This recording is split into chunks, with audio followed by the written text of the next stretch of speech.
dicari jargon yang lain. Jangan terima uangnya, jangan pilih orangnya. Nggak berhasil juga tuh jargon kampanye itu. Nah sekarang sebenarnya dengan undang-undang pilkada yang baru itu bahkan menerima uang itu dikriminalisasi, ya kan? Yang tadinya itu bukan pidana dikriminalisasi lewat undang-undang pilkada. Pemilu nggak diatur. Nah mungkin ini yang perlu kita suarakan, bahwa ini menerima uang itu bukan saja tidak baik, tetapi sudah melakukan tindakan kejahatan, ya kan? Melakukan tindak pidana. Nah itu yang mesti kita sosialisasikan. Kami sih banyak sosialisasinya begitu sekarang ke masyarakat. Pemberi dan penerima sama-sama bisa dipidana. Nah kira-kira gitu. Orang mikir nih, berarti ini perbuatan jahat ini sampai undang-undang melarangnya. Kalau sebelumnya kan nggak dilarang, hanya pemberi aja yang bisa dipidana. Jadi kalau kita menerima nggak apa-apa. Nanti kalau mau dipidana ya udah itu orang yang memberikan. Nah undang-undang pilkada mengubah itu, baik pemberi dan penerima bisa sama-sama dipidana. Nah tapi pertanyaan lagi, apakah ini akan efektif atau tidak? Nah nanti kita lihat di dalam konteks pilkada, karena kan agak beda dengan pemilu ya. Pemilu kan tadi hanya pemberi yang bisa dipidana. Dalam pilkada pemberi dan penerima bisa sama-sama dipidana. Nah nanti kita lihat apakah itu bisa mengurangi atau tidak. Kalau misalkan tidak, ya nanti kita perlu memikirkan strategi yang lain.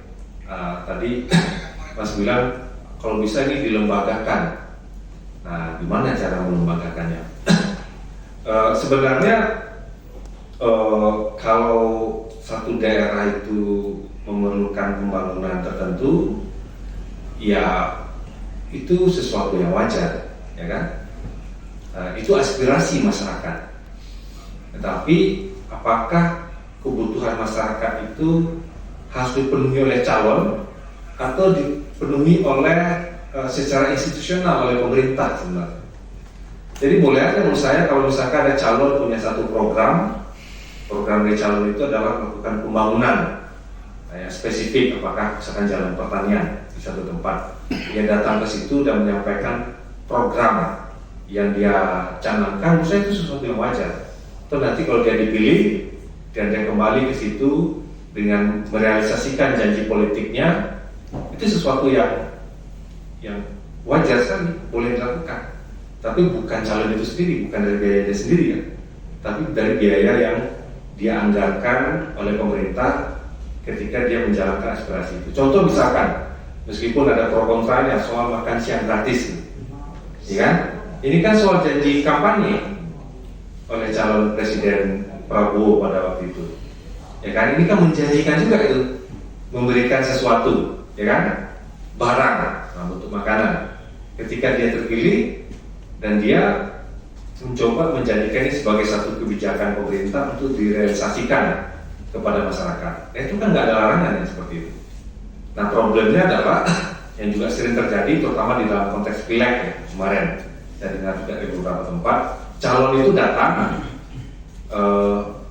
tanya masyarakat butuh apa, masyarakat butuh misalkan dibuatkan jalan atau kebutuhan lain misalkan. Besoknya eskavator datang, ya kan?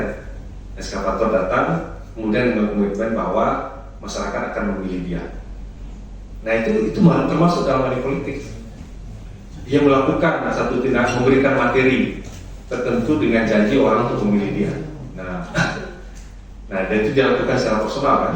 Berbeda kalau misalkan ya udah kami punya program, nanti kalau sudah terpilih dia akan upayakan itu menjadi satu kebijakan yang bisa dianggarkan di APBD dan setelah itu direalisasikan.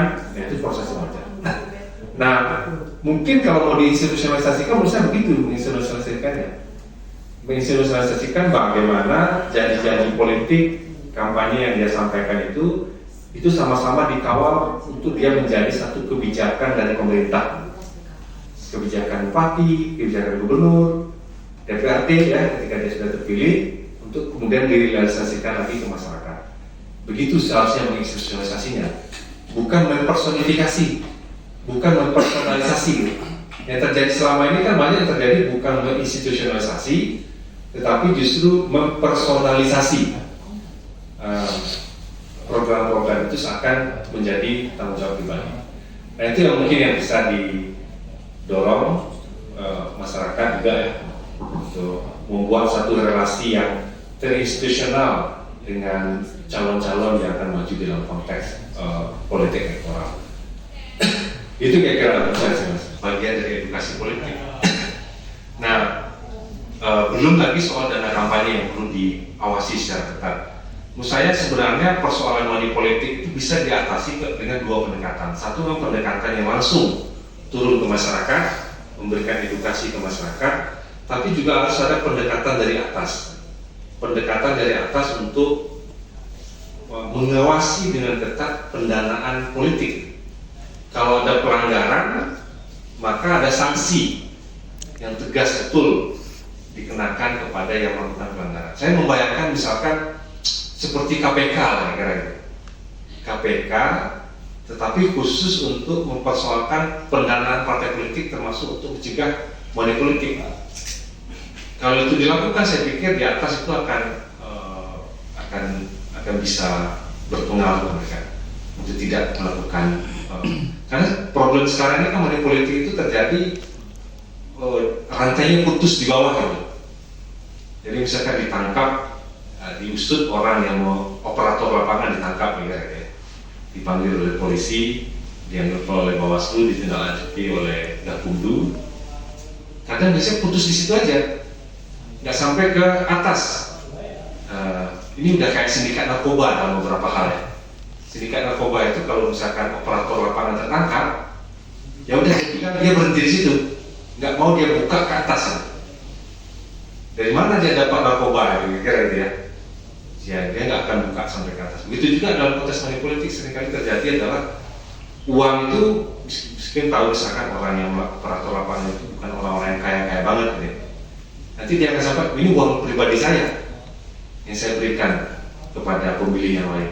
Itu nggak mungkin gitu, pasti dia dapat uang dari orang lain. Dia hanya operator lapangan, tapi itu seringkali putus.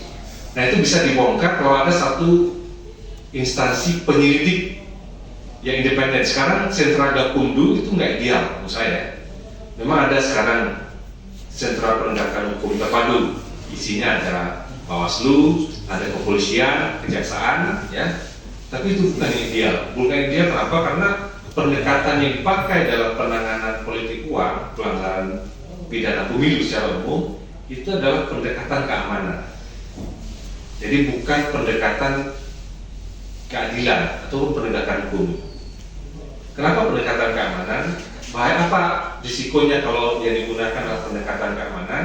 Pertama-tama akan dilihat ini lebih aman diusut atau lebih aman tidak diusut. Karena bisa jadi kalau diusut jadi nggak aman, gitu kan? Protes besar, misalkan satu orang ditangkap, kelompok lain akan protes, membela orang warga mereka yang ditangkap, itu akan menjadi gangguan keamanan. Jadi kadang beberapa tertentu ya udah nggak usah ditindaklanjuti lah, pada nanti heboh-heboh kan gitu ya. Kalau pendekatannya keamanan kan gitu. Tapi kalau misalkan pendekatannya adalah soal penegakan hukum dan keadilan ya dalam pemilu, ini siapapun yang melakukan nggak peduli, hukumnya harus ditegakkan. Dan kalau bisa diusut tidak saja operator lapangan, tetapi sampai ke ini dananya dari mana. Studi KPK misalkan menyebutkan bahwa kepala daerah itu bisa menghabiskan 150 miliar, besar sekali ya.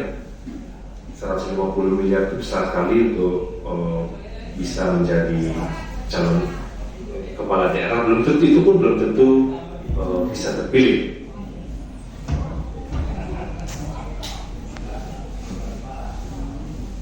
Nah, ketika kita sosialisasi ke masyarakat, kita sampaikan juga tentang nilai.